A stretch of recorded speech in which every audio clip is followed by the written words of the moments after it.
So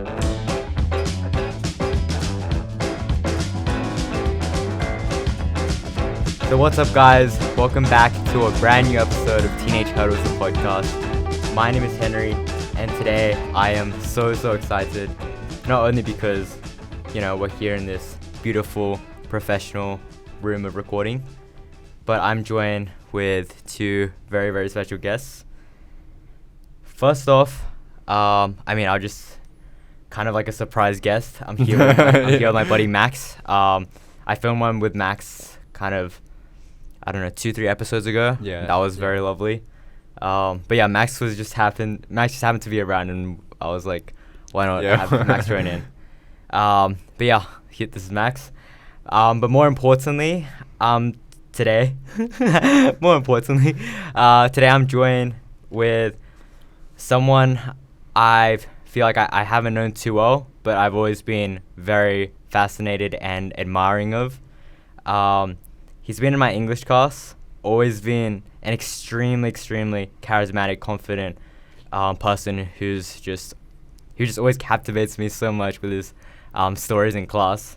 So, since starting this podcast, I've always been really wanting to talk to this person. And that, of course, everyone, is Peter Scholes. Welcome to the show, Peter. Hey, Henry. Thanks for having me. Of course. But yeah, today, I've always just been very admiring of Peter. And yeah, I just really wanted to learn more about kind of who he is, what defines him as a person, what he values, and just kind of some of the skills and great traits that he has. And yeah, I was talking with Max, and we both really wanted to learn all about that. So yeah, welcome, guys. Yeah. I guess. But yeah, Peter, could you just tell us, I guess, a little bit more about yourself, just where you're at now, what you do on a kind of weekly, daily basis? Yeah, fair enough. I'm Peter. I'm 17. I'm in year 12. I really like to spend my days focusing on school and then friends, and then get a good workout in, whether that's at the gym or running around with a footy. Working on getting the balance between those three, and the fourth of downtime is a bit of a challenge and something that I'm focusing a bit on, but my average day looks a bit like those four. Yeah. About that, gym. I've been trying to go gym a bit more, and every time I'm there, I just see Peter just grinding there. And then even when I'm just with my other friends, we're always like, oh, Jesus, look at Peter over there. He's looking jacked. But just the other day, I didn't even follow Peter on Instagram before. I saw one of Peter's transformation, some photos he posted, and I was like, wow. Could you tell us a bit more about that? Yeah, so I started going to the gym about 6 months ago. That was a really good vice. I wasn't feeling too happy with how I was looking, how I was feeling, and health has never really been a big part of my life, never been a big focus. But I went through a big change, went through a breakup. And I know it's really cliche, but I went, this is the time I really get into the gym.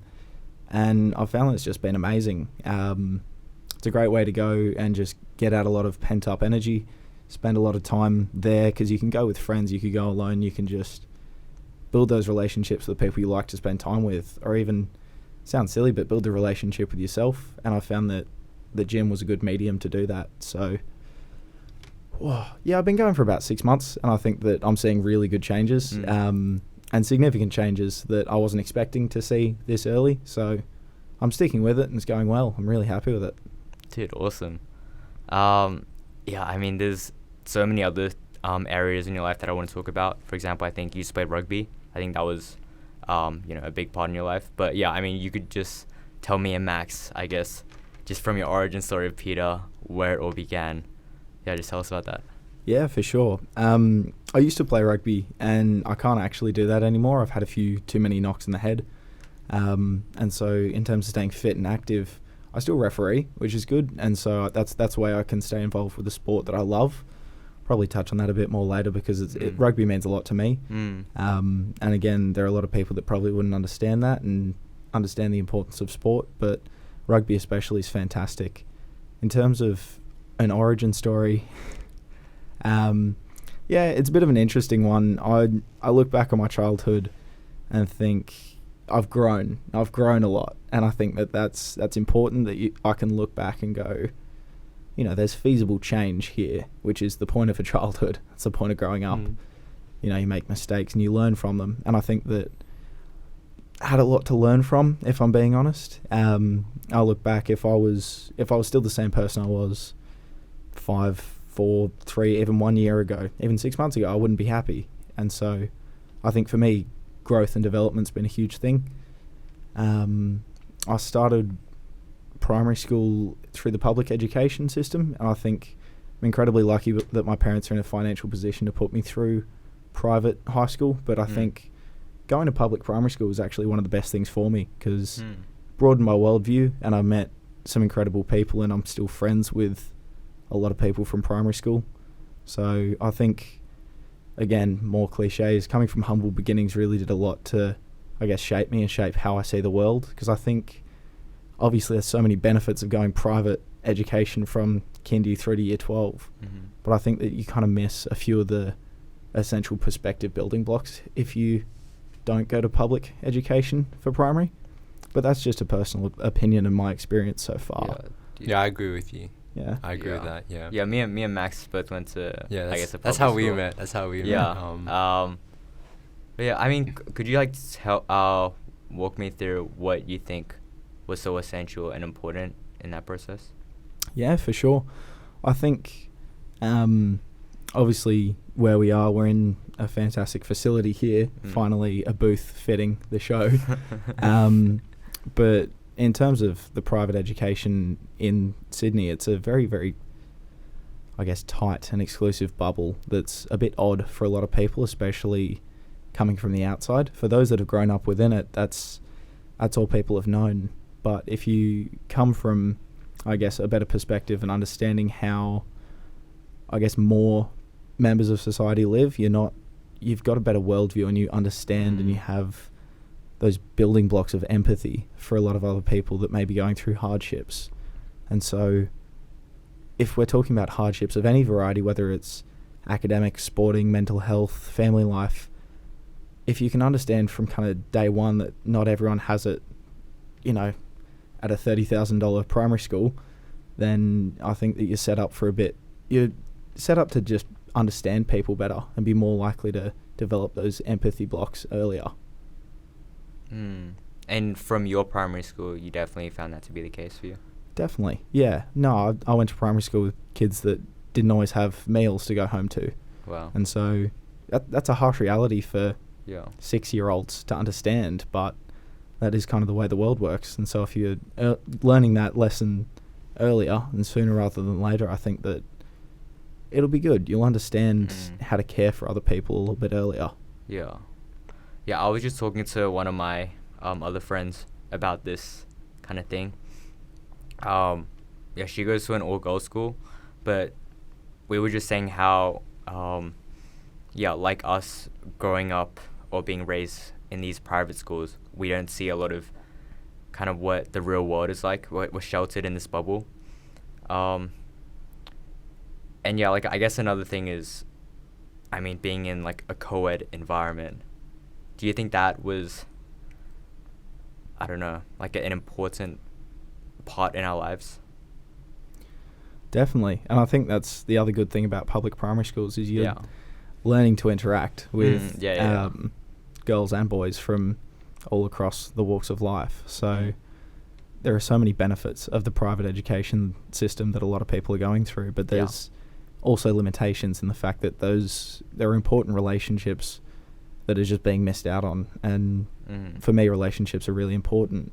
So I think to learn from kindergarten that girls exist, they're part of society, and they're part of the friend groups that we're going to be needing to make has helped me. And I've still, with both boys and girls, my relationship building is always improving. But I think to have that head start of just being around other people from early on in life, it sets you up for a while.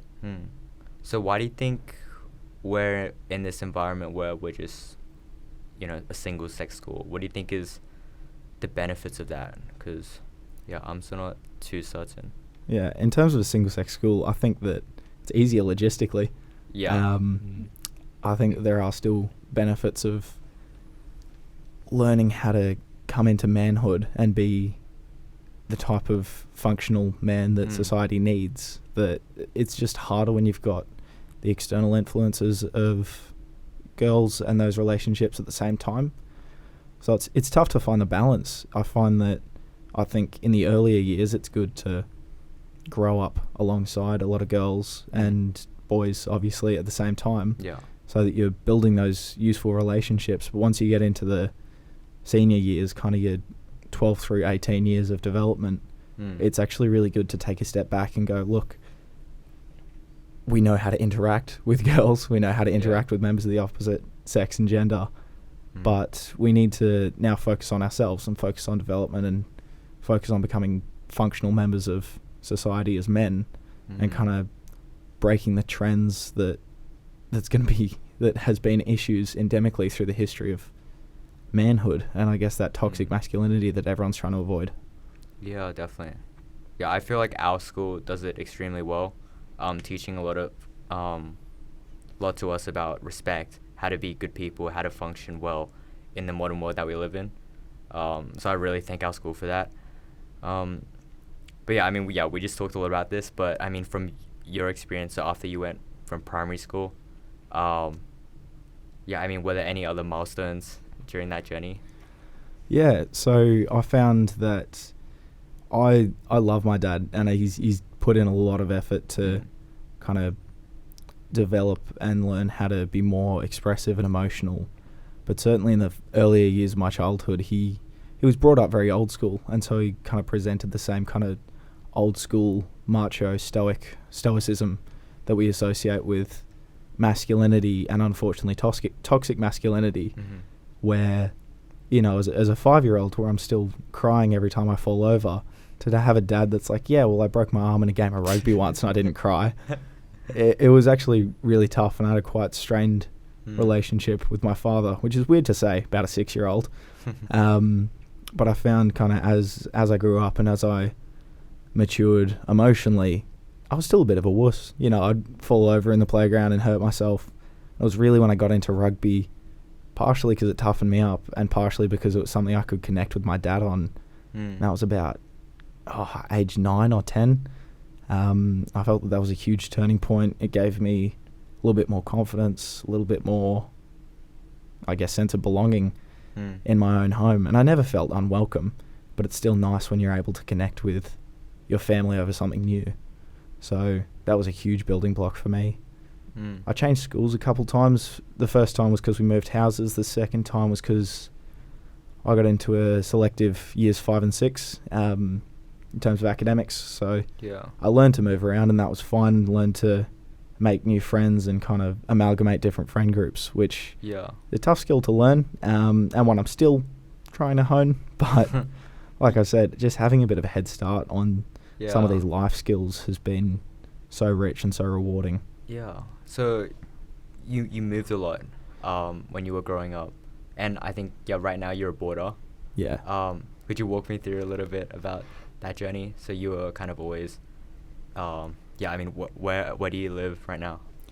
So I live on the Central Coast, and that's lovely. It's a very nice kind of beach area. A lot of people see it as a holiday zone, but to actually grow up there, it's fantastic for a lot of ways, and it's a good reality check in a lot of ways, because I go to school in Sydney, and you know, there are a lot of things in the kind of bubble I've talked about of private schools that you don't really think about. And I go back home to the Central Coast, and not everyone's living in a 3-story house on the beach. So it's good to have so much perspective in my life, whether when I'm at school or when I'm at home. And so learning to live away from home was tough. I wanted to go to school on the Central Coast where all my friends were. So that was always going to be a challenge, and one that I'd have to fight my parents on. But I ended up in boarding, and that took years to accept and to learn and grow with. But I feel like I'm getting there, and I definitely see more benefits than negatives at the moment. So like there are a lot of things in my life where once I get past that initial kind of teething phase, I really enjoy it. I see the benefit of, but like most people, I struggle to adapt to change. Do you have any siblings, Peter? Yeah, I've got an older sister who went to a nearby girls' school. She finished about 3 years ago.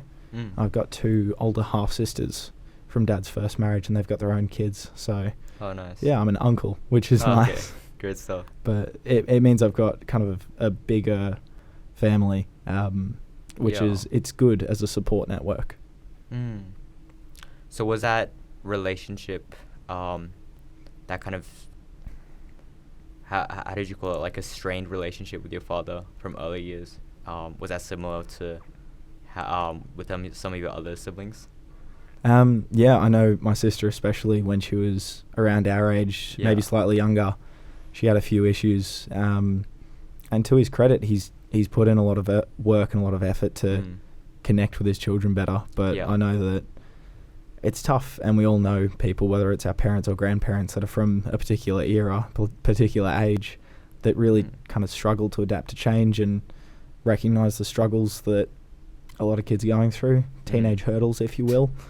But it took him a while, but he put in a lot of effort, and so I think I'll always give my dad credit for that, to trying to catch up to some of the struggles that we've been facing. What was your, what kind of era did your dad grow up in? So he grew up in the 50s and 60s in New Zealand. Poor family, makes a great backstory. Yeah. But he just worked really, really hard, and he had an incredible work ethic that he has tried very hard to instill in me and my sister. He's always stressed effort more than results. So, if a report card comes back and it's all B pluses and A's, he won't be as happy as if it's just a flat 1 APA, which we don't actually do anymore. But putting in effort has always been much more important than getting the right result for him. So to come from really humble beginnings and to really work for what he has, to be in the financial position to make the choice to send his kids to private school, he put in a good shift, and he wants the same for me and my sister. So from a young age, you talked about rugby. Was that something he pushed really hard on you as well? It was, but it wasn't. It was very clear that he wished I did play rugby. I was soccer from ages 5 to 10, because that's what all my friends were playing. Yeah. And Dad tolerated it. He came, he cheered on the sideline. But I could definitely see a shift in our relationship when I picked up rugby, because it wasn't something he was pushing on me, but it was, when I accepted it, it was something that we could connect on, and something that I saw he was really excited about. Yeah, definitely. Like finding something that you connect over. Yeah, I was talking with Freddie, and then he was saying how him and his father had a bit of a strained relationship, but then I think it was boxing, which allowed them to reconnect again. So I think it is quite cool how a lot of these relationships that don't seem to match up can come together with a single thing like sport. Yeah, and so relationships, obviously with your family, are really important. But for me, I find like my main focus in life is relationships, almost to the point where it's unhealthy. I'm always worried that people don't like me, or that I'm an outcast or a pariah or something. It's a big thing for me to stress about. It's a cause of anxiety, relationships.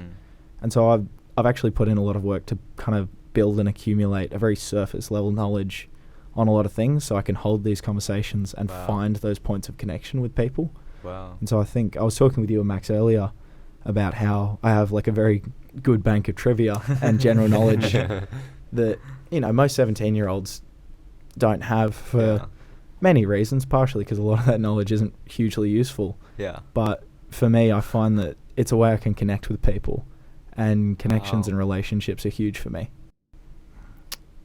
So there's as we were walking down to record here, Max just like brought up that Peter should go on, what is it, millionaire hot seat. Because Peter has so many of these fun facts, and you were just saying how like the Sun, what was the newspaper? Morning Herald. The Morning Herald, Sydney Morning Herald. You would sit down with your family and do those quizzes, which I thought was so cool. Yeah. Well, both my parents used to be journalists, and wow, so really? built up a huge bank of knowledge. Both of those. Wow. Both of them. Yeah. And so again, it was a point of connection, sitting down and doing the quiz as a family. Yeah. I brought friends and girlfriends at home to do the quiz as well, and that's kind of a weird way as a family we show love, is to include someone in doing the quiz. That's awesome. So it's a bit of a double for me. It's great because I'm connecting with people while doing the quiz. I'm also picking up information that I can take to other conversations and connect with other people. And as a 12-year-old, when we first kind of started doing the quiz as a family, just to be able to throw anything in there when your parents have spent a whole lifetime, 2 lifetimes really, accumulating knowledge in an information industry, it's really exciting. And so as I kind of grew older and just picked up things at school, I was able to add more and contribute more. And so kind of I got a good sense of place within my own family just by doing the quiz. So it sounds silly to a lot of people to think that a little bit of trivia and like doing a super quiz in the newspaper is so important to me. But for me, it's almost my family heritage is just doing this super quiz. So yeah, big building block in my life. So is that the thing where everyone has to drop everything in that time on that day to just run home and do that quiz with family? Yeah, pretty much. And it's tough. When my sister moved to boarding school when I was 10, we started the quiz after she was at boarding school, but on the weekends when she was there, we had 5 days worth of quizzes. And the same thing goes for me when I come home from boarding school, and she doesn't live at home, she lives in Sydney. So yeah, sometimes you just build up an accumulation and do it all together. Yeah. And as long as we can get dad away from the footy, we can take as much time as we want, and everyone does drop everything. It's lovely. Yeah. So what are the family kind of dinner table talks usually like? What do you guys talk about? Well, anything and everything, really. Yeah. Education and information has always been like a huge thing in our family. And to be a bit politically engaged is also something that we value and we hold pretty highly. So our conversations can be anything from sport to current events to what's going on at the local bake sale. So I think the fact that I can just talk to my family about anything it's awesome, and it's a privilege that a lot of people don't actually recognize when they have. Yeah, because I don't know about with you, Max, but I mean, with my family, I feel like one thing we've always been very lacking is kind of, like the current events, politics and stuff like that. That's kind of not involved at all in our dinner table talks. Everything just kind of really chill. I don't know, I feel like we're just eating. I'm really sure there's not like that much discussion. For me, it's like my parents always talk about my sister getting a boyfriend. That's like every single dinner discussion. It's like, when you get your boyfriend, and then but that's like But I think I'm the same as you. Like, it's basically kind of pretty chill. Every day we're not really engaging in like politics and stuff like that. But I think mainly because, I guess my parents are into it, but it's not worth a discussion to talk about when like I'm not really into it, and I have like a 13-year-old brother as well.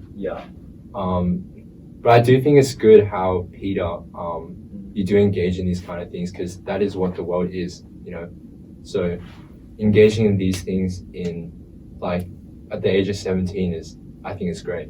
Yeah, and to be able to have these communication skills, obviously it seems there are a lot of times I don't use them, not consciously, but sometimes I do still get swept up in the fact that I'm a 17-year-old boy with 17-year-old boy emotions and don't think with my head.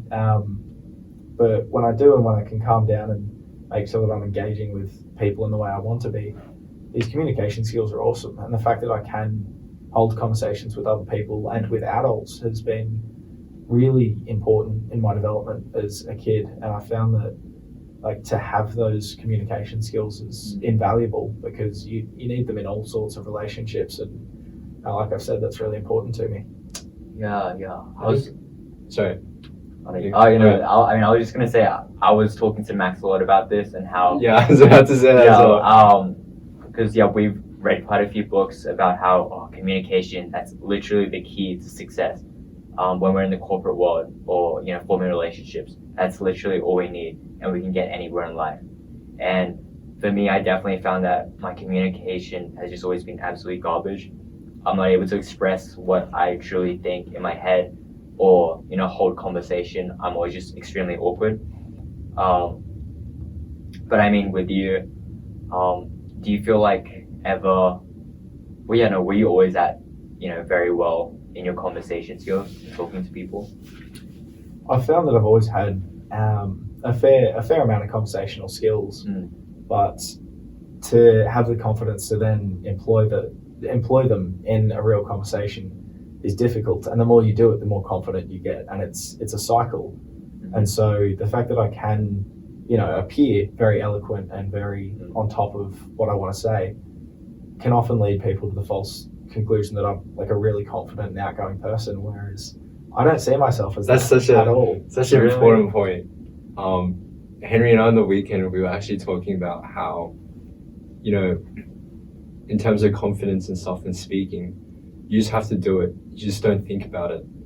And, fake it till you make it. Like, you talk to someone, you show that you're confident. They don't know that in reality you're really like, shy. Yeah, shy and like just scared.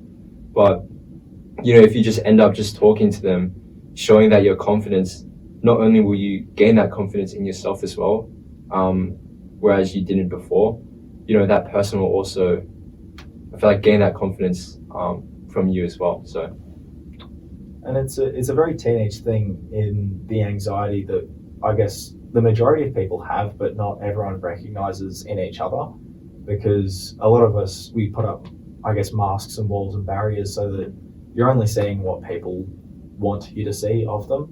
And I find that I'm very good at that. I'm very good at kind of hiding what's good and what's not good. And so I can kind of present as a true neutral most of the time.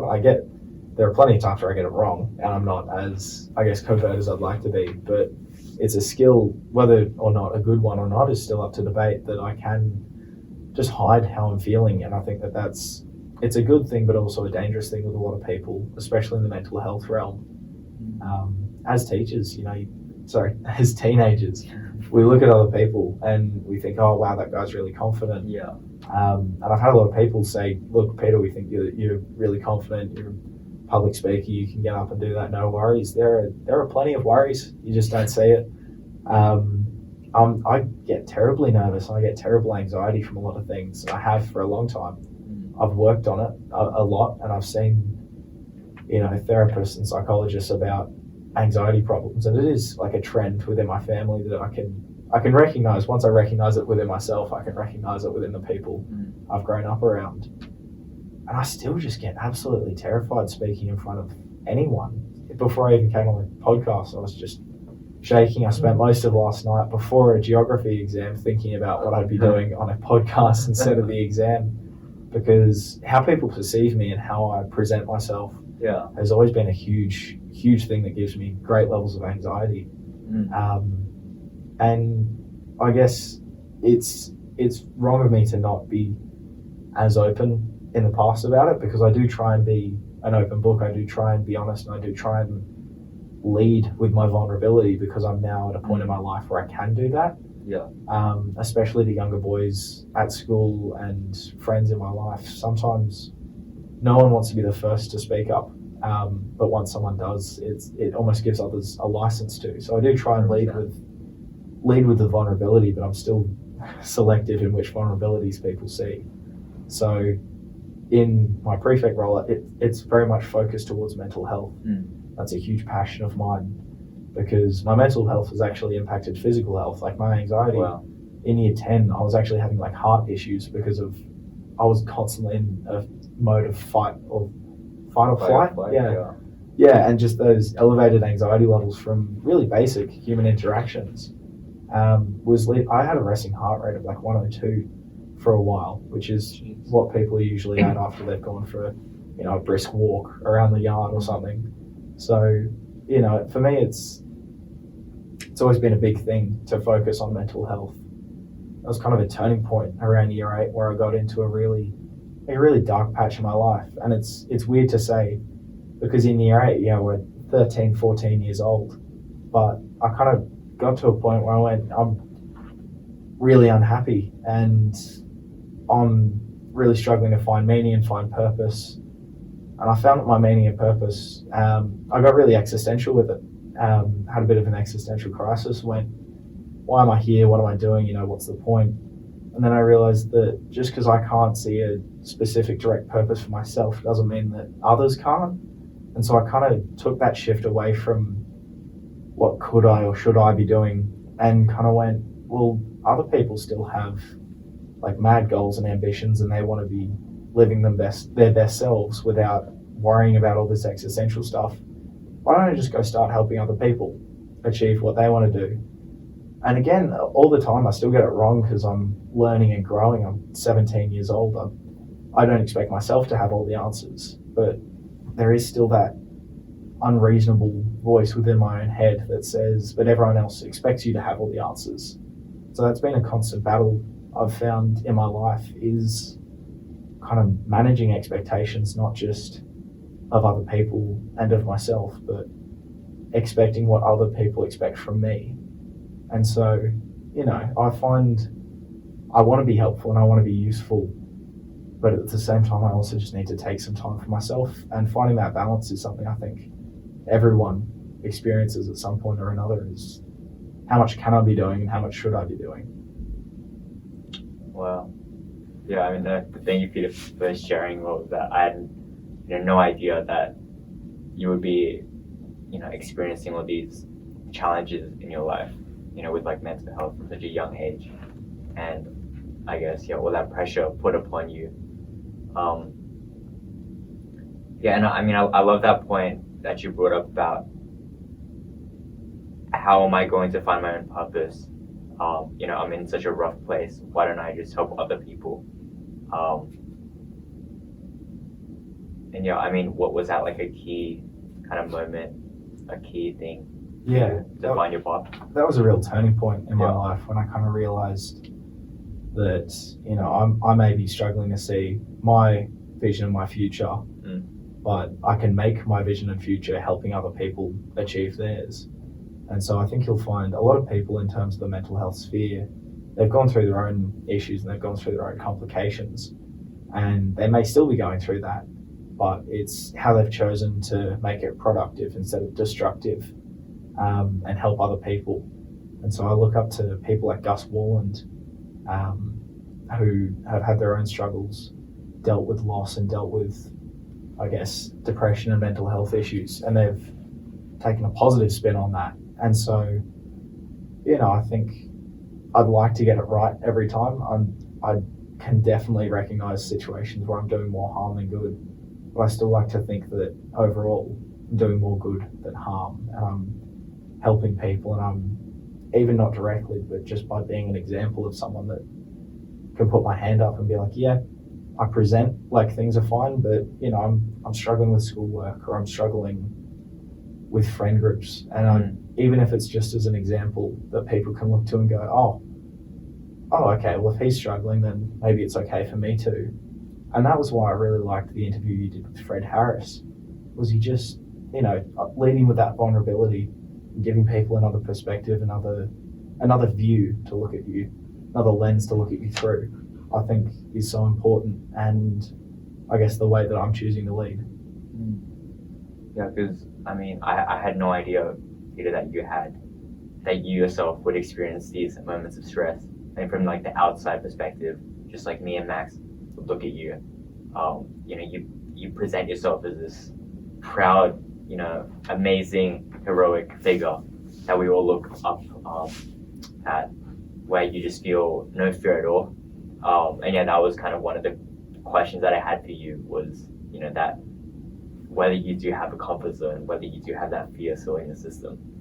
So what do you feel like in those times of stress?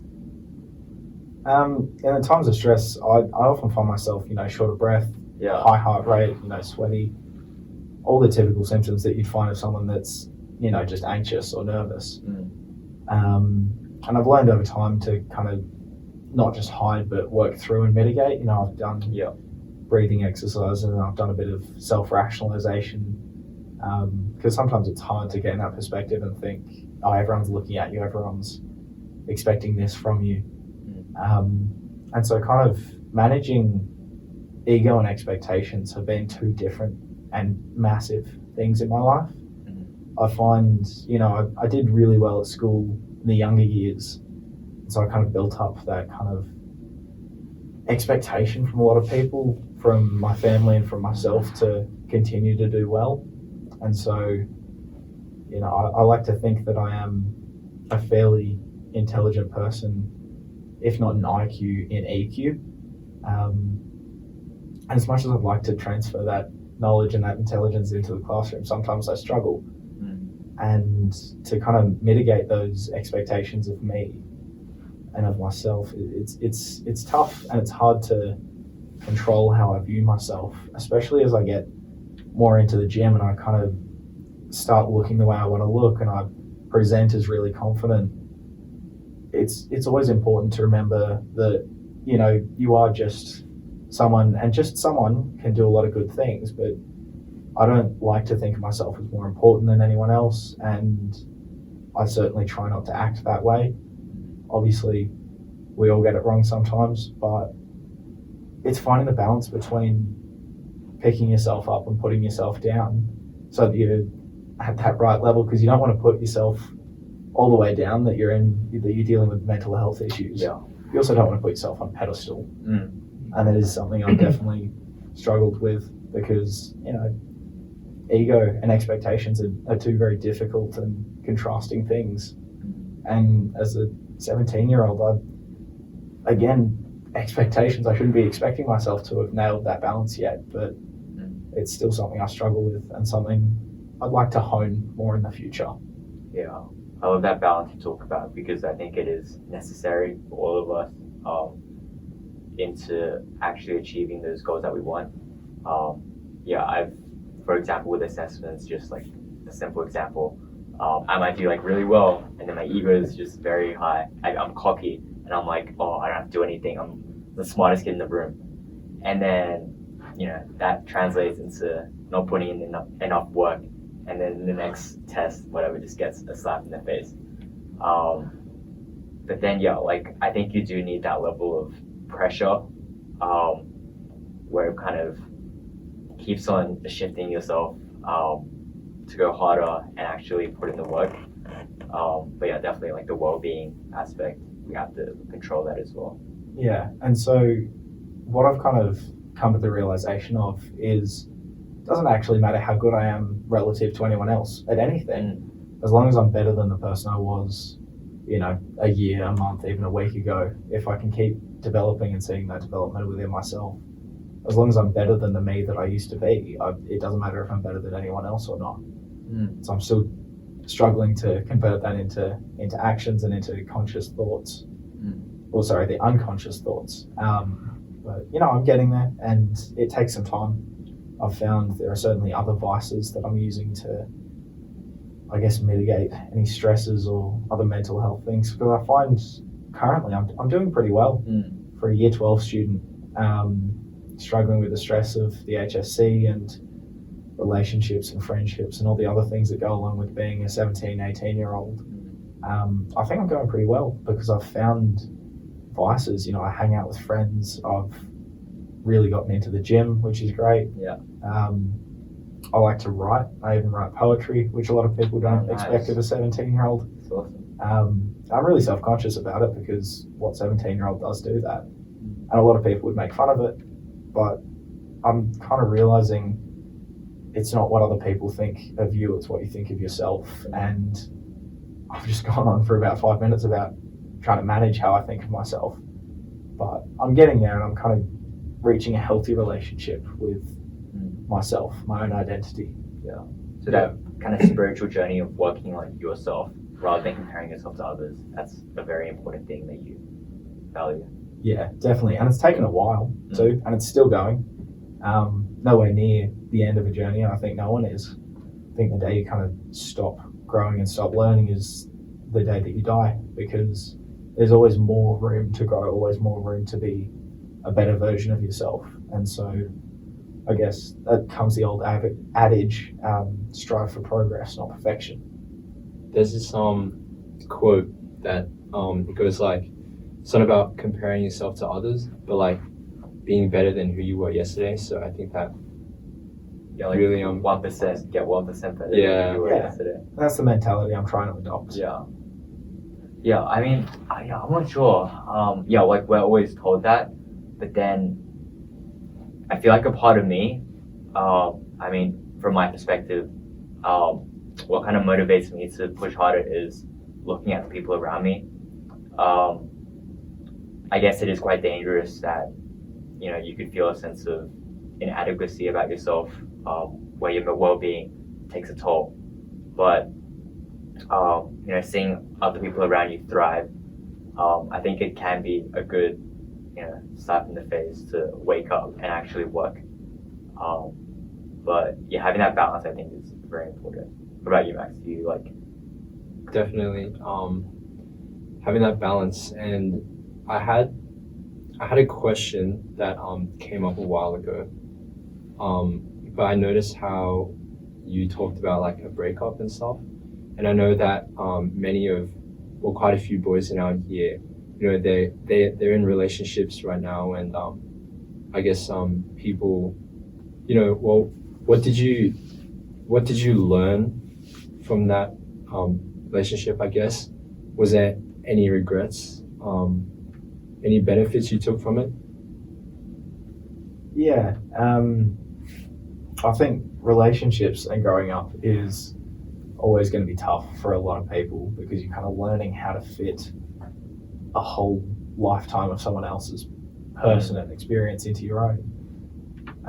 I definitely learned that there were ways in how I interacted and how I valued importance in other people, and I guess the sympathy and empathy needed for a relationship. It was a good reality check to be like, hey, I was in the wrong and I wasn't in the right place for something like that, for a commitment like that. And it's a really tough thing to recognize. And one thing that, I can only look back, and I think a lot of people can only look back and I guess feel regretful and remorseful for entangling other people in your own journey of self-growth.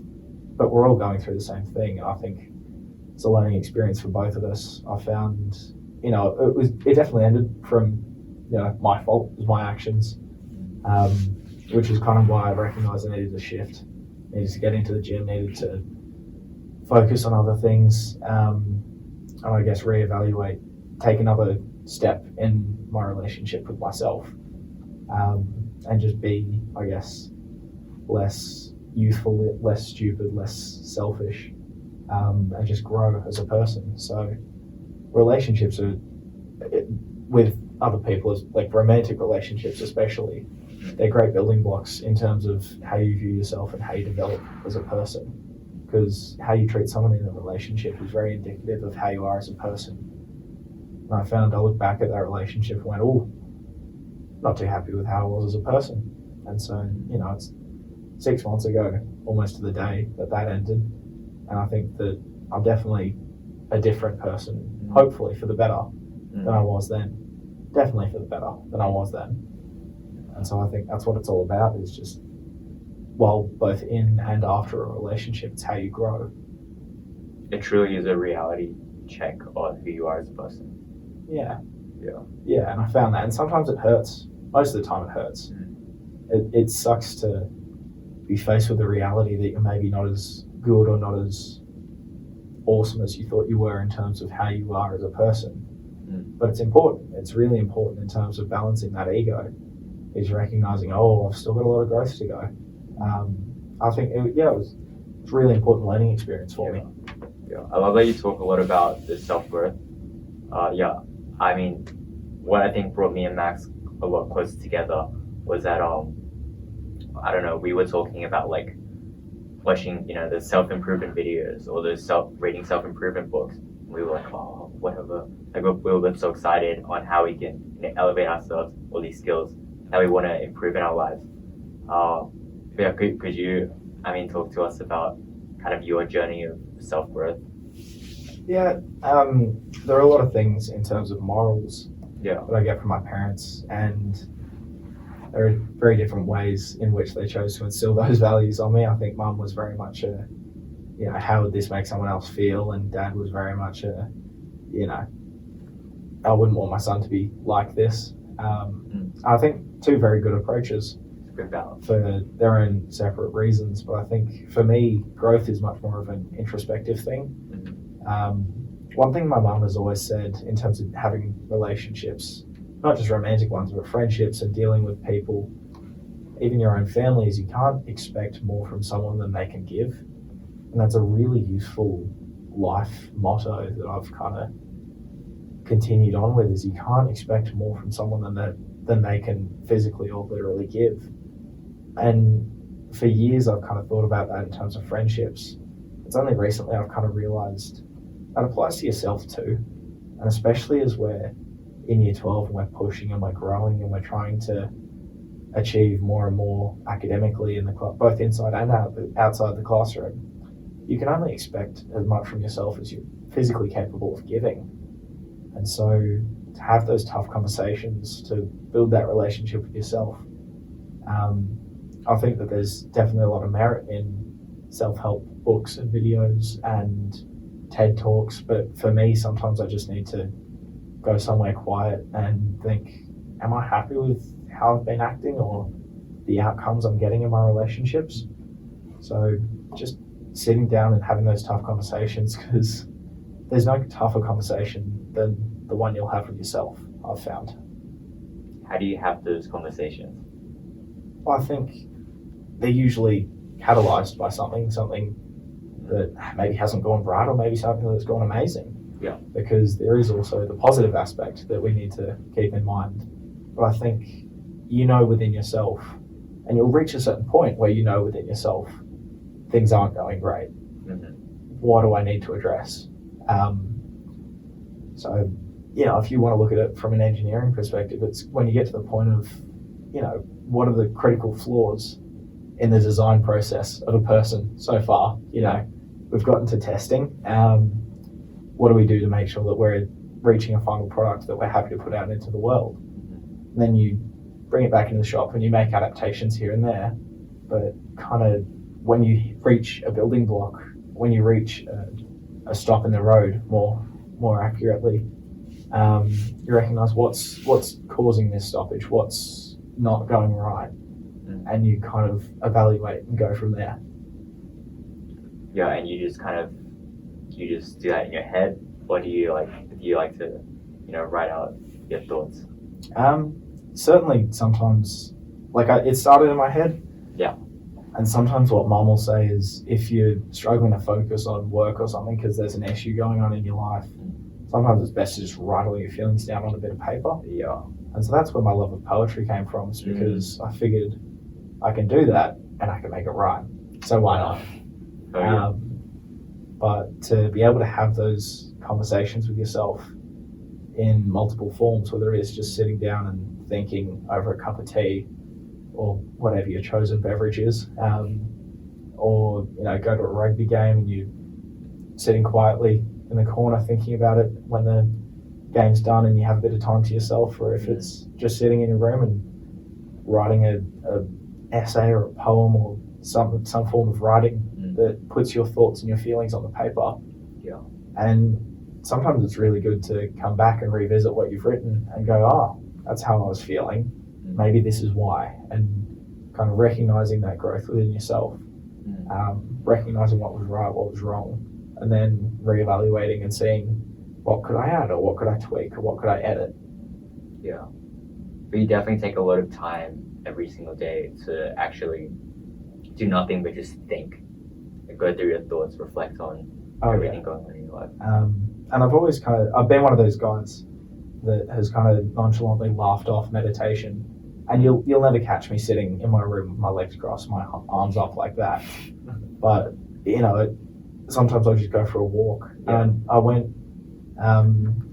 especially in 2020, during the first lockdowns, I went for lots and lots of walks because I thought that's actually a really good way to just be alone with your thoughts. you're getting exercise, and so you're getting all the good chemicals of exercise going around your brain. And it's a great place and a great time to kind of reflect and have that introspection.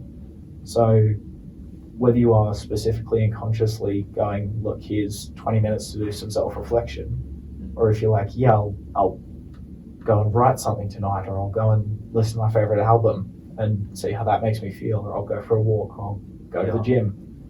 As long as I'm doing something that could facilitate that, as long as I'm giving myself the option to think and to feel about myself and what I'm doing, I find that that's beneficial.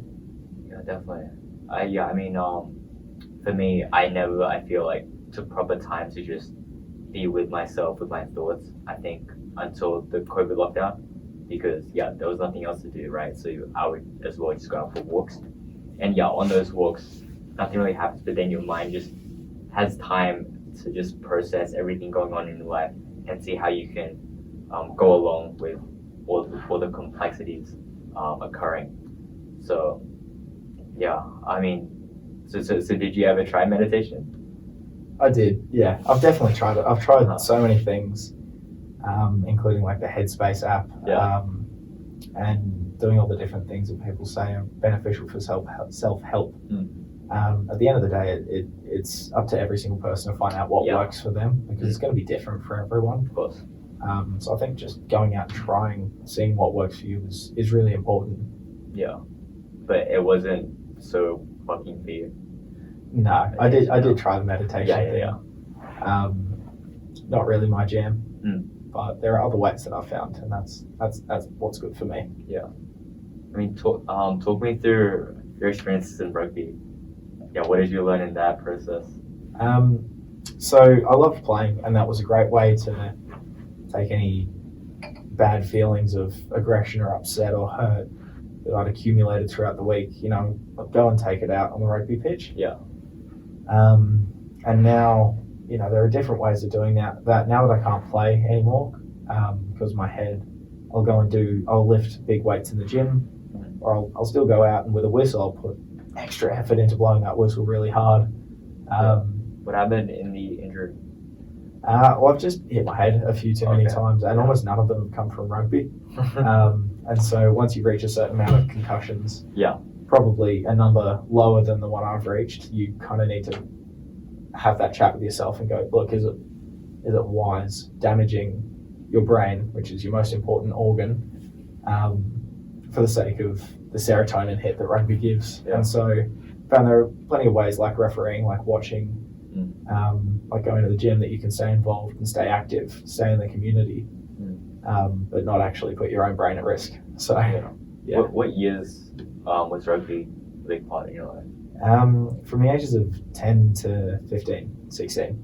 Okay, So I had to retire a lot earlier than a lot of people. I'd say retire because that's what it is, but I was never any good. It was just for fun. And I think you don't have to be good at your vices. I wouldn't even say that I'm a good poet or a good writer, but that's still how I choose to express myself and get energy out. So it's a shame that I can't play anymore, but I'm finding other more productive ways. Yeah, in English you talked, you raised your hand and you talked a little bit about how it was a tough transition, that you couldn't go on to the pitch again. Yeah, it's really tough. As I was 16 when I recognised that I'd had too many concussions to continue playing. And as a 16-year-old, that's an incredibly tough call to say, this is something I love that I will now actively choose to never do again for the rest of my life.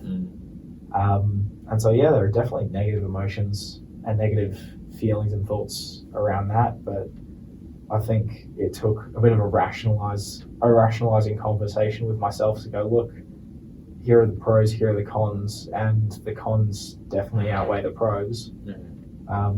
And so that's one of those times where I thought it was really good and really beneficial to just sit down and evaluate, talk to myself, and think of the best solution so I could achieve the best outcome. I mean, so after transitioning from rugby, you went a lot into kind of that refereeing. Is that still a thing you're doing a lot? now? Yeah, Yeah. it's something I do. It gives me a lot of really useful skills. Like it's fitness, it's decision making under pressure, it's confidence. It's quite scary when you're out there just running around with all these giant absolutely blokes. terrifying. And so, for the first years of rugby refereeing, you're definitely doing kids way younger than you. Yeah. And then as you kind of progress and you get better, I've certainly started doing men's rugby on a much more frequent occurrence. And these guys, they could very easily just crush me, sit on me if they wanted. Yeah. But you have faith in the goodness in them, not to hit me in the face. Mm-hmm. And you have the confidence in my own ability to think that I'm doing a good enough job officiating that they don't want to hit me in the face. Yeah. When you make a call, do they ever flip out on you? Definitely, yeah. And I'm very fortunate. Rugby is a sport where you're less likely to see a player freak out on the referee. Like soccer and tennis especially are the ones that come to mind first, where players just get right up in the referee's face. In tennis, luckily, they're in their little chair. But no, the game of rugby is very good at protecting referees, but you definitely get the kids that are frustrated and they'll throw their hands up or their head down and they'll let you know. Yeah. And you can deal with that. There are disciplinary ways as a referee. You can red card a kid if he's being really, really obtrusive and obtuse. Yeah. But for the most part, I recognise, look, it's a normal human reaction to be frustrated, and people see things differently. I'm going to let him get away with that one because I would understand if I was in his situation, I'd probably have similar frustrations. And that's one of those transferable skills that I'm taking away from the rugby pitch in the real world, where I'm like, look, people see things differently.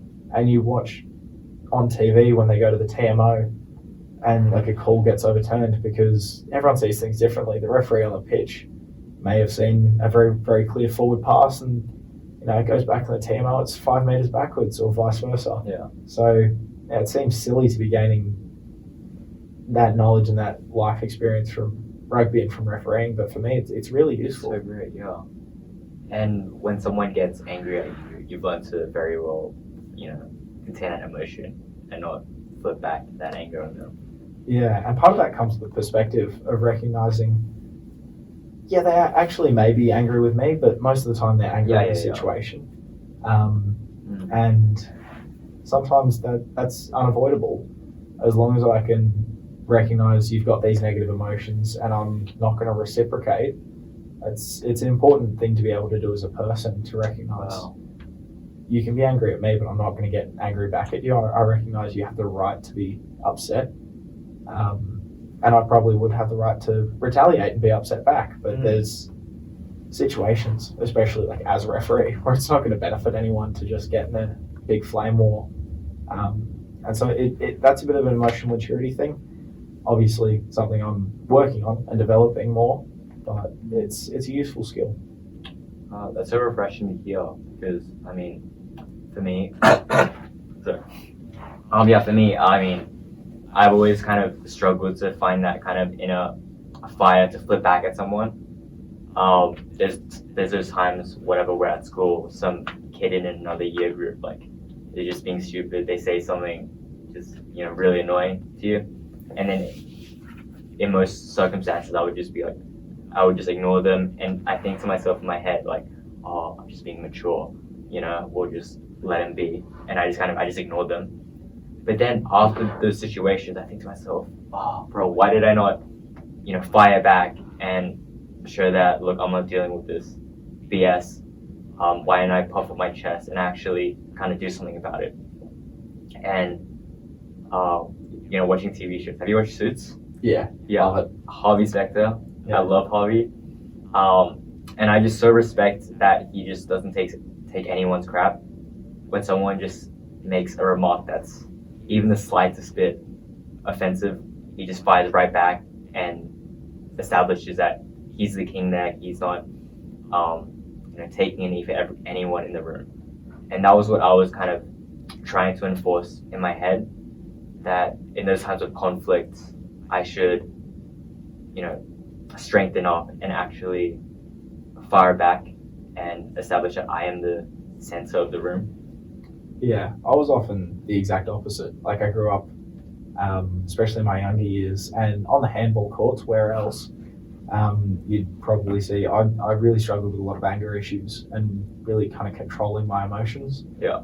And so I saw myself as Harvey Specter for a lot of my life. I was like, yeah, I'm this really suave guy that can fire back all these insults, and I'm pretty quick-witted, and it often gets me into trouble, especially in those situations where it would have been more mature to say nothing, but instead you're a year 12 in the hallway yelling at a year 7 because it makes you feel big. And so it's finding that balance between where you are and where I am, and where a lot of people are in between, and just finding the right ability within yourself to go, yeah, I could very easily deal with that, and I'm confident in my ability to do so, but I'm also confident that I'm making the right choice not to, because it wouldn't actually benefit the situation.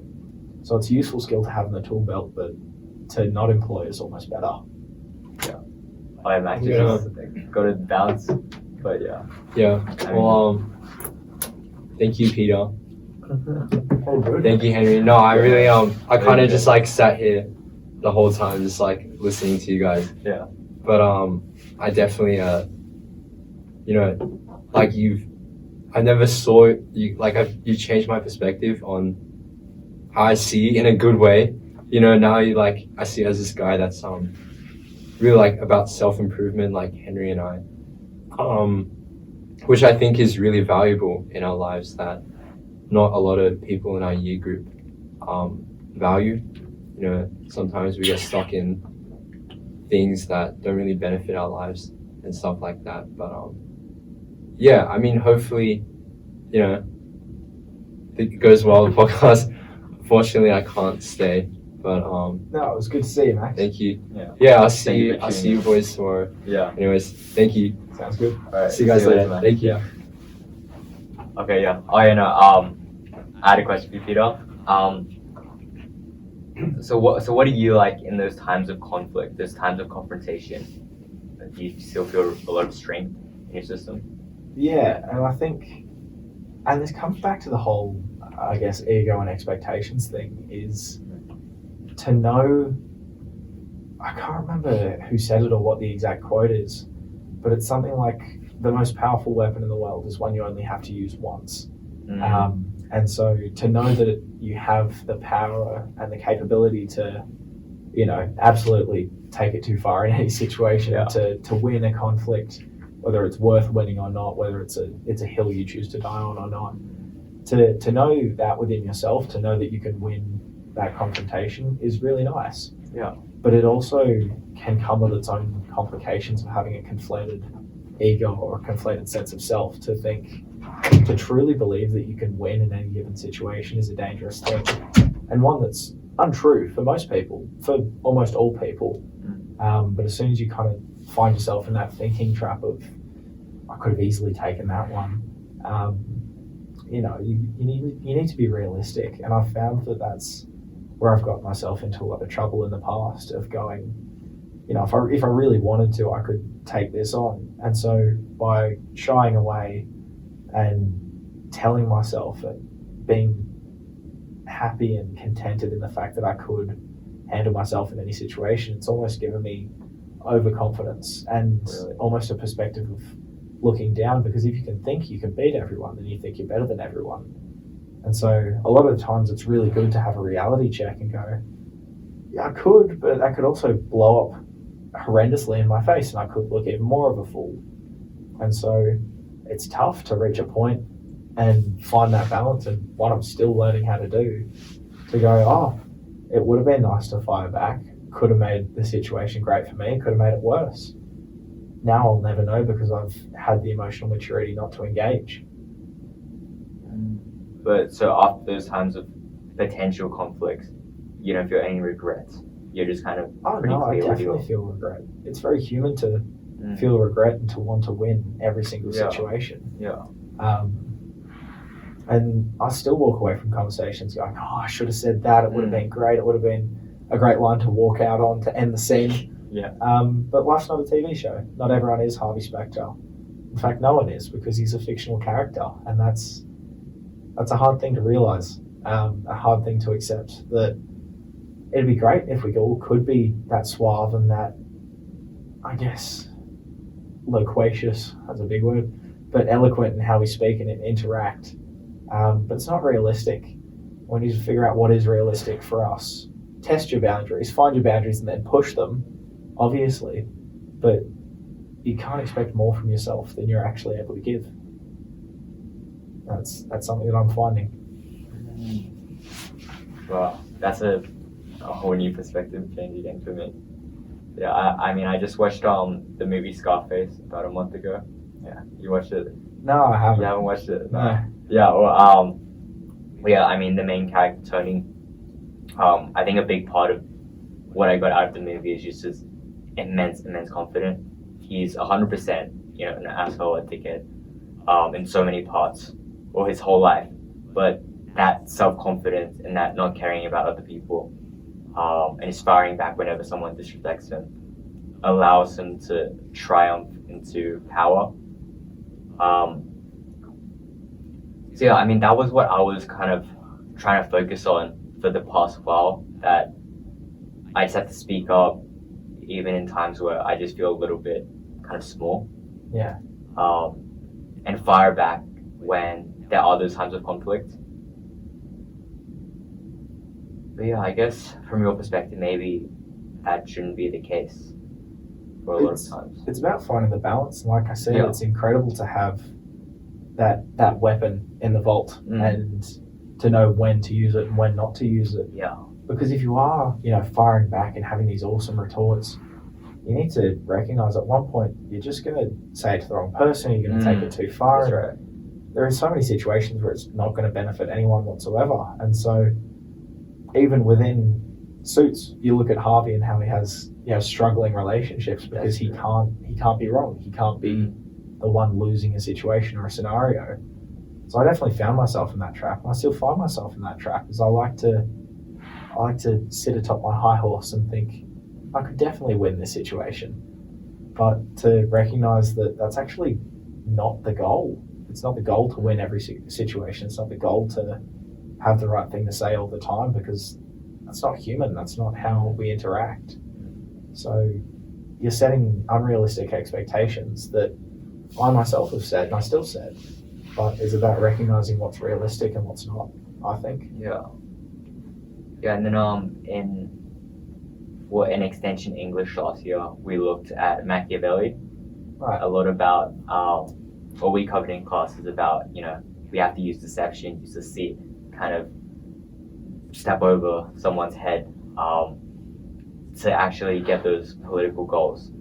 And I found that really interesting because I think it really reflects kind of the current modern corporate world that we live in.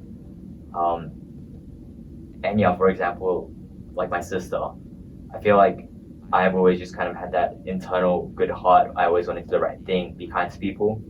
But there are those times where that kindness gets in the way of those opportunities where I don't grasp onto them when I do. But my sister, I feel like her heart is a little bit colder. Yeah. I don't know. She's still a good person, but in those times of opportunity, she would just jump ahead and grasp at them.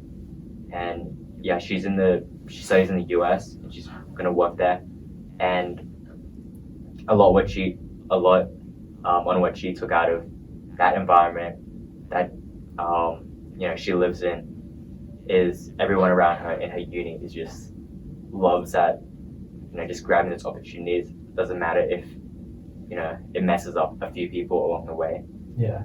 I don't And know. that's something, I can't remember the exact statistic, but someone looked at all the world leaders in the developed countries around the world, all the people running the show, and they went something like 80% of all of those leaders had sociopathic or narcissistic tendencies. Because to be a leader and to be someone looks up to and to achieve that highest rank and you know, keep climbing in whatever sphere that is, whether it's the corporate world or in the political sense, you do have to be cutthroat. You do need to learn when to turn on and off your empathy, and that's almost frightening. And so it's a conversation again you need to have with yourself: is how comfortable am I in doing whatever it takes, and that can be in whatever form it is. Am I comfortable pushing myself in the gym till I throw up? Am I comfortable working until 3 a.m. every night to get the best academic marks? Because at the end of the day, it's always about how comfortable am I with doing something. And sometimes it's about how comfortable am I stifling my own morals and values to achieve what I want. Yeah. And obviously, again, it's about finding the balance. You don't want to be a doormat, but you don't want to be a dickhead. And I think we're both dealing with that in different ways and at different points in the journey. And I honestly wouldn't say that either of us is more ahead than anyone else or each other even. I think we're just at different points, and it's not a linear journey. You kind of ping pong back and forth from place to place. And the day you kind of stop learning and stop growing is, again, the day you die. Where do you see yourself in this spectrum of holding on to my morals completely versus, it's okay to turn off my empathy at some points for that opportunity? Everywhere. I see myself everywhere.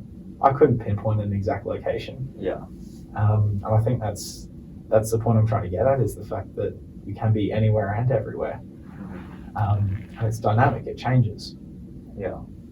Are you quite ambitious, do you think, for your future, your careers on, place that you want to get to? Definitely, of course. I want to achieve the best things for me, and I want to get to a point where I can be in a leadership position to empower others to be the best that they can be as well. And I recognise that you can't do that without sacrifice and without strategy and without planning. But at the same time, I still want to be a good person. Yeah. So it's almost like I'm putting a glass ceiling in above my own head about morals and values. Probably could keep climbing the ladder, but at what cost? We just had a quick bathroom break, but one of my questions to you, Peter, is I don't know. I mean, I think a lot of the boys here at our school, a big thing and a big culture that we've been kind of raised up in is we had this desire to reach for the stars, kind of money-wise. I mean, definitely for me, I don't know what it is, but there's just this deep invested interest that for a big end goal for me is to just get to a really, really important, high-paying job and getting a lot of money. I mean, for you, is that the case for you?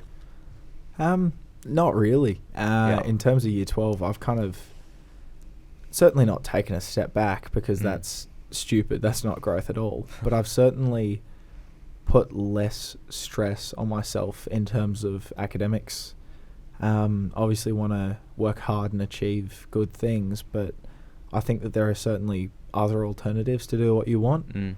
I think I certainly sympathise with you in terms of wanting to get a really high-paying job and a really prestigious job like lawyer, doctor, all those certain types of things, because I think the culture of success is so great in not just our school but society and for kids as a whole. It's a huge pressure to improve on your parents' life, and they've given you the head start. I know that my dad, if he'd gone to a private school, he would have probably done more incredible things, but he's already done incredible things just through hard work. Just so that he could give his kids opportunities, so that if they emulated the same hard work, they could achieve better things, and our kids can achieve better things and their kids can achieve better things. There's a huge pressure to just keep moving up and build on what your parents have given you. I think in terms of the pay and the salary, that's just a way of keeping score. The numbers on the page and the numbers in a bank account, at the end of the day, there certainly is a correlation. Money can buy happiness to a certain extent, but once you kind of get above that, then it truly is just, once your expenses are paid, those numbers are just how you keep score in terms of success. And it's actually the intangibles, quality of life and happiness index and stuff, that you can't measure, and that's what true success is. You look at a country like Bhutan that ranks 1 in the HDI for happiness. Not everyone is a doctor or a lawyer or driving a sports car or living in a mansion. They're just happy with what they've got and who they've got it with. And I think true success is different for everyone. And if you want to be a doctor or a lawyer and have absolutely millions and squillions in your bank account, and that's what's going to make you happy, go for it. But not everyone is going to have that same drive. I think it's good about recognizing at a base level, yeah, everyone wants to have the money to chase their aspirations, but sometimes you just need to take a step back and think, am I going about achieving my dreams in the right way? And yeah, I'd like to say I have the answer, but again, I'm 17, and what I want to do in terms of career is different from what it was 3 years ago, 2 months ago even. And it's always changing, so I can't say that I've got the answer, but I feel like I've got a fairly good idea. So as of right now, what is kind of the ultimate point of happiness so much later down the line look like for Peter? I don't know. I think if I can get to a point, I probably want to have a family. As long as I can get to the end of my life and recognise I can see good that I've done for other people and for people I care about and people I don't even know. As long as I can look back and recognise that I'm leaving an impact for good, obviously, then that's success in whatever form that takes. So a big thing, I mean, you talked about that before as well, is helping people. Yeah. And yeah, both in relationships and possibly even whatever the careers you enter. That's just a big thing. It's helping. Yeah. Yeah. And I often find I think and I overthink. And so I've said it a few times, sometimes I end up doing more harm than good because I've just overthought and I really want to do my best to help. Yeah. Sometimes the best thing you can do to help is just take 3 steps back. Let someone do their own path and sort their own business out. And so I certainly recognise I don't have the experience or the emotional maturity that I'd like to have yet. There's definitely points for growth. But I think there is certainly sometimes harm in trying, but there's a lot more harm in never trying. And so to work and get it wrong is one thing, but to never try and never push that comfort zone, it could be detrimental not just to you, but to the people around you that you could be helping. I love that. Yeah, I mean, we talked a lot about so many things. I've loved the discussion. But to end it off, I like to end with some, final rapid questions. Yep, go for it. And yeah, I mean, it's not really rapid. I mean, you could just give an answer. But yeah, I mean, first off, what is the single most important thing in your life right now? Relationships, definitely. Relationships. Just forming new ones, maintaining the current ones. Forming new ones, consolidating the current ones I have. I'm very, very lucky to have good friends around me, a girlfriend, family that cares about me, and a lot of people that are treating me right. And so I want to be able to do the same by them. Love that. Next question. What is one thing you are struggling with at the moment? The balance, definitely. Balance between school, social life, sport, personal life, mental health, just finding time to fit everything required in a day and recognizing when some things just won't fit.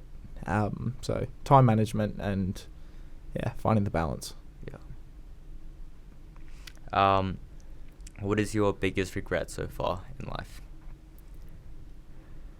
I don't think I can nail it down to one big regret. I think the fact that one of the most important things we can do is learn from other people's mistakes. I learn a lot from my own mistakes, but I haven't spent enough time learning from other people's. I think my dad likes to say the only stupid mistake is one you make twice.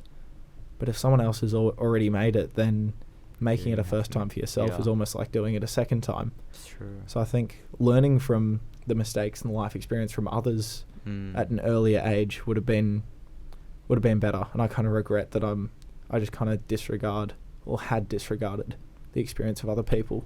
Yeah, I've definitely found that as well. It's just kind of like a blind spot that, why am I even listening? Yeah, it happens to them. Why would it happen to me? Yeah. But then that kind of ego gets in the way, and then you fall into the trap again. Yeah. Wow, okay, yeah. What is something about our current society that you don't like and would change? I think the focus around mental health is getting better. But I think men's mental health especially needs a bit of work. Yeah. Just a bit of awareness. I think the fact that for the longest time, men have kind of been seen as these stoic creatures that go out and get the bag, get the bread, and put food on the table. Yeah. And they're just as emotionally cut off as I was from my dad for the early years of my life.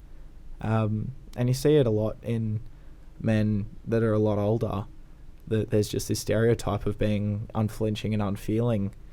But I think we just need to, as a society, recognise that everyone is equal and everyone's emotions are equally valid.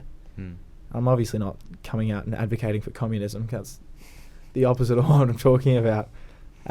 It's just recognising that no one's experience is any more or less valuable than anyone else's, and just valuing. Obviously, I've got the male perspective coming from where I am, but I think that, yeah, there's definitely lacking education and consideration for men's mental health.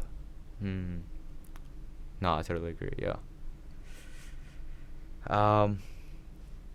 Okay, another question. I don't know. This was something that I was kind of interested in. Well, I mean, you look like someone who's, gone through a lot of whatever movies, TV shows, stuff like that. What are your top 3 favorite movies of all time? Well, a lot of people don't know this about me, but I'm a huge history nerd, especially modern history. So World War II movies, oh, really? It's hard to distinguish. My top 2 from there would probably be Fury and Dunkirk. And then a non-war movie. Again, it's so cliche, but Dark Knight, Batman movie from 2008 with the Heath Ledger Joker. Yeah. It's fantastic. It's just a really well-scripted, well-put-together movie. Also think The Gentleman from 2020. That was so good. I haven't watched that one, but... Oh, would recommend. It's on Netflix. Yeah. Yeah, really good, because it's just a well-crafted movie. And you sit there and you just wow. You just admire it for a long time. The type of movie that gets better the 3rd, 4th, 5th time you watch it. Those movies I love. And that's part of why I love Dark Knight, because you're always picking up something new. Ones that really engage the brain. Yeah, love it. Do you get lessons of values from those movies that you watch? I think war movies especially are really good at showing, I guess, the ugly side of values and the kind of decisions people make under pressure. Yeah. It's horrendous to think that war movies are almost like Saw movies, only but in real life. Yeah.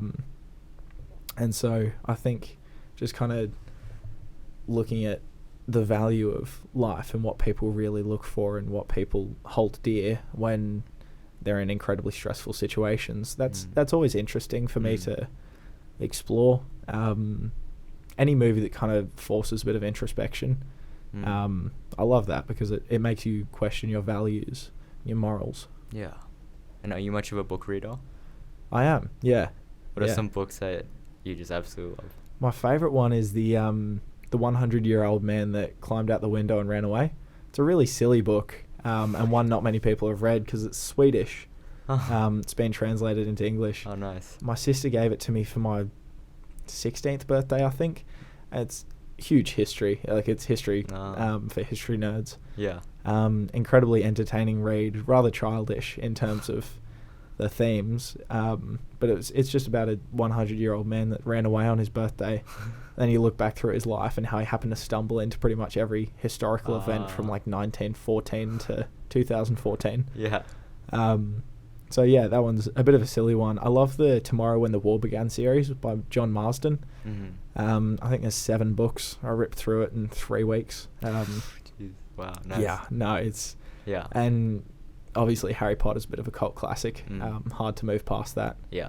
So I like to think that the more you read, the better your vocabulary is. I think I've got a pretty good passive vocabulary. That's My cool. active isn't as good as I'd like it to be, but there's a lot of words in the memory bank that if I have to pull them out for a game of Wordle, they're there. Yeah, totally. Okay, our final 2 questions. What is one piece of advice you would give to everyone listening?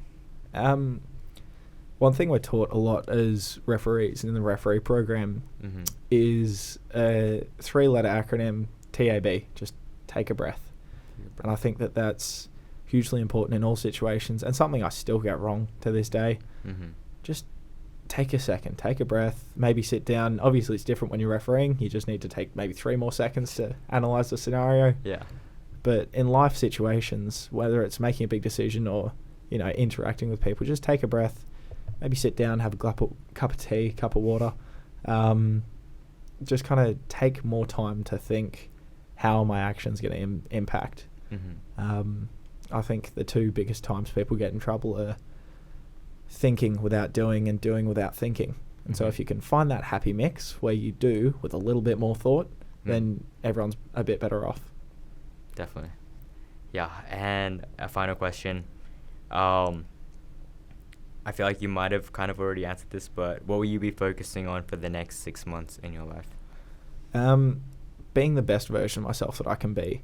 I recognise I could have probably whacked another 5, even 10 points on my ATAR if I went completely head down, head in the books, 0 interaction, 0 social life, and just focused on study. And I recognise that's going to reflect when I do get that final number at the end of the year.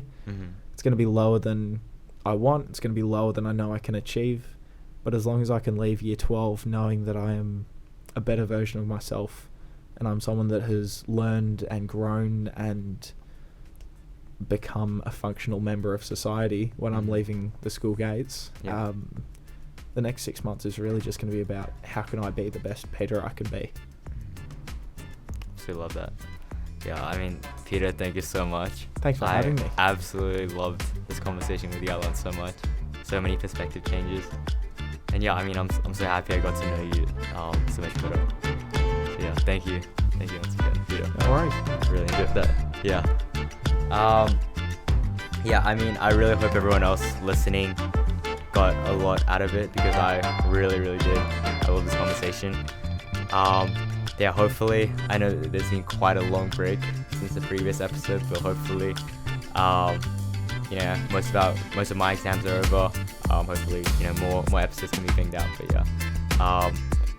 yeah, this is Teenage Huddles, the podcast. Please follow on Instagram, TikTok, and then follow, give a 5-star rating on whatever platform you're listening on, Spotify, Apple Podcasts, Google Podcasts, YouTube. It's greatly appreciated. But yeah, this is Teenage Huddles, the podcast. My name is Henry. My name's Peter. And we'll see you later. Bye.